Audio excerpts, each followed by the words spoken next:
Hello, I'm Esme Murphy, and welcome to Talking Points. This has been the winter of ICE, the federal kind, in Minnesota. And while the drawdown of federal agents is underway, the 3-month Operation Metro Surge will have lasting impacts. But what about the political impact? That's what I'm exploring here, first with Democratic analyst Abou Amara, and second with Republican Amy Frederiksen. What you will hear is a rosy outlook from our Democratic friend and a less rosy perspective on the Republican side. Abou, thanks so much for joining me. I really appreciate your time. Thanks for having me.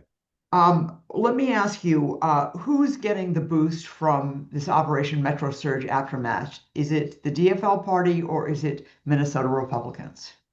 Yeah, I don't think there's any doubt. I think you have a unified Democratic Party against the actions here in Minnesota around ICE, and you have a somewhat splintered Republican Party trying to defend ICE, but also not defending some of the actions taken here. I think no question the political benefits leaning towards the Democrats. Okay. And what are your thoughts? What are you hearing from sort of outstate Minnesota? Because it sounds like there are controversies there, which is heavily a Republican area. That's the thing. Obviously the news has been covering ICE here in the Twin Cities, but it's happening all across the state. And so I'm hearing stories of northern Minnesota, ICE actions taken. So you're really seeing an activated and mobilized Democratic base, but also infrequent voters, folks who maybe aren't paying attention day to day. This is an issue they understand. It's salient and it's resonating even with those infrequent voters. Right. And also, for instance, the farmers union spoke, very negatively about what was happening there. I mean, and they carry some weight as well because farmers are having trouble reportedly all over the state hiring workers for the spring and summer. Absolutely. So this issue is going to penetrate in all kinds of spaces and places that people can't even anticipate. Now, this is not just some activist issue here in the Twin Cities. This is impacting businesses. This is impacting churches, communities, schools all across the state. And so you're going to see an activated constituency, I think, come November. All right. How about in the governor's race? Polls that are out there show Senator Klobuchar, if she does in fact get the nomination, which looks like she's headed to, leading any of the Republican candidates. Your thoughts about that? Does she get a bump from the immigration issue, or is it sort of a wash in that race? Well, I think there's no question, she's the prohibitive favorite in the race. I haven't heard anybody else even jumping in.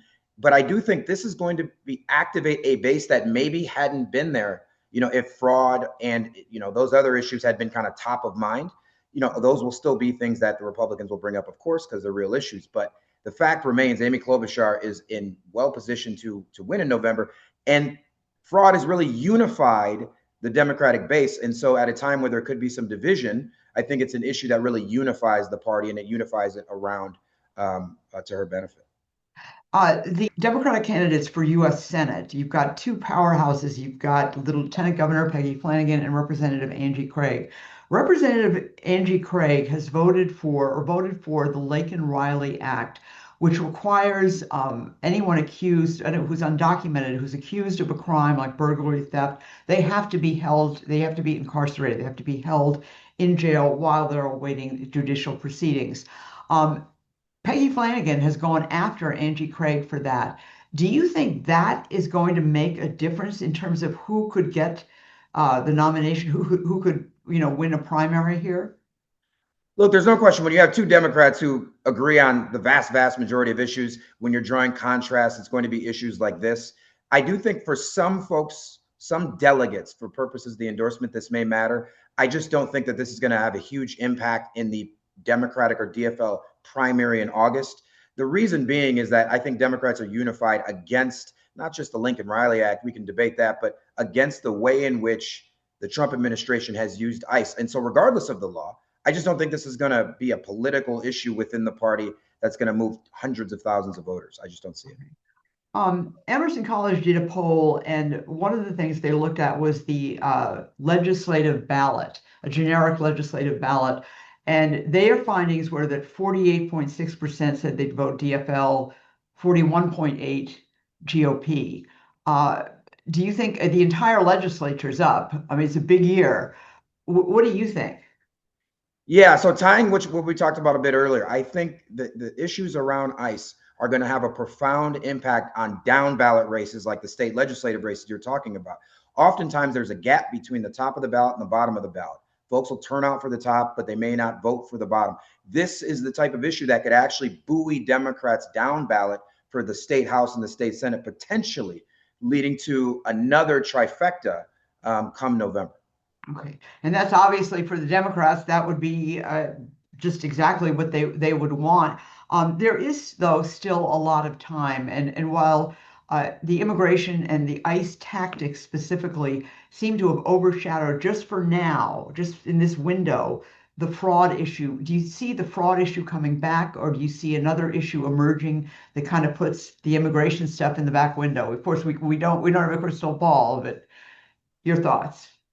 Yeah, look, no question. Fraud is a real issue. I think it's going to be a part of the legislative session, but the way in which it's going to be prosecuted kind of on the campaign has fundamentally changed. Without Governor Walz in the race, Republicans can't tie the fraud directly to, the governor's race because obviously Amy Klobuchar. They're trying to.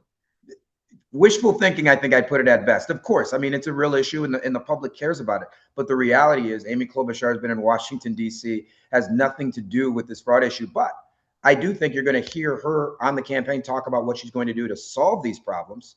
And so Republicans, I understand, will try to link Walz and Klobuchar. The reality is Minnesotans understand they're two different people with two completely different jobs, and Amy Klobuchar has nothing to do with that. Okay, all right. Well, so for now, you're giving the advantage to the Democrats. Without a doubt. It's early. Obviously, things can change, but right now, I think Democrats are feeling pretty good about where they are. All right. Thank you so much, Abou Amara. Really appreciate your time. Thanks for having me. Amy Frederiksen, thank you so much for coming on. Thank you for having me, Esme. All right. What impact do you think Operation Metro Surge, the entire Trump immigration policy, is going to have on Minnesota elections? Let's start with the legislature where you used to work. Right. Well, so what we do know already, and they've only been in they've been in for a day now when we're talking, but this is their first week back. We already know that there are some proposals that are on the table, largely by DFL legislators, but not entirely, that are going to be aimed at policies, and the governor has put a budget on the table to mitigate costs to cities and small businesses of Metro Search. We already know there's going to be money and policy talked about, like on the surge itself. We also know that Republicans are going to have legislation talking about sanctuary cities and the problems of having a city that is a sanctuary city. So do you think Republicans are going to be hurt by it, or do you think they will be helped by it? So no, I think I would say that right now it is Republicans are hurt by it, right? We went from Walz stepping down to within 3 weeks of that Metro surge happening and everyone knocking fraud, which is still billions of dollars. Nothing has changed or been fixed there. Knocking that off the headlines for Metro surge. I mean, that alone is bad. And then when you have an operation that was run so disastrously, and like, I don't understand why I don't think anybody's even arguing this. I don't believe that Borders Homan, from what I've heard in conversations, disputes the fact that it was badly run. That there was, this was an operation that was dangerous and then deadly. And and after the first shooting, any law enforcement worth their salt would have said, we're going to pause the operation. We're going to fully investigate what happened, and we are going to change what we're doing to make sure that this never happens again. And they didn't. They doubled down, and then we ended up with another. So like, I think that you can have, like, I think that Republicans win generally on immigration, although it's interesting because seeing these tactics has actually moved the polls even on immigration and the federal government handling of immigration. Donald Trump won in large part due to unbridled illegal immigration at the border, right? That was a big problem for the Biden administration. And now those polls that were so in his favor on an issue that was so in his favor is shifting and both sides. And you think that's the case here in Minnesota? Certainly outstate, there have been a lot of ICE raids as well. Yeah, without a doubt, there's a shift. That's what polls are showing. Now, here's the question, Esme. It's too soon to be talking about November. The cycle moves so quickly now. When I think about where we were 3 months ago, the story was totally different. So I'm not here to say will it have an impact? Of course it will. Will fraud have an impact? Yes, it will. The extent to which it will have an impact is not going to be what it is now. how about the statewide races? It certainly looks people. Do you think Michele Tafoya is going to get the Republican nod? She certainly has the star power Yeah, she to do that. definitely has the star power. And everything I've been following, I mean, there hasn't really been a candidate in there, or there's been a bad candidate in Royce White. So I think Republicans are of a mind where they're wanting to win.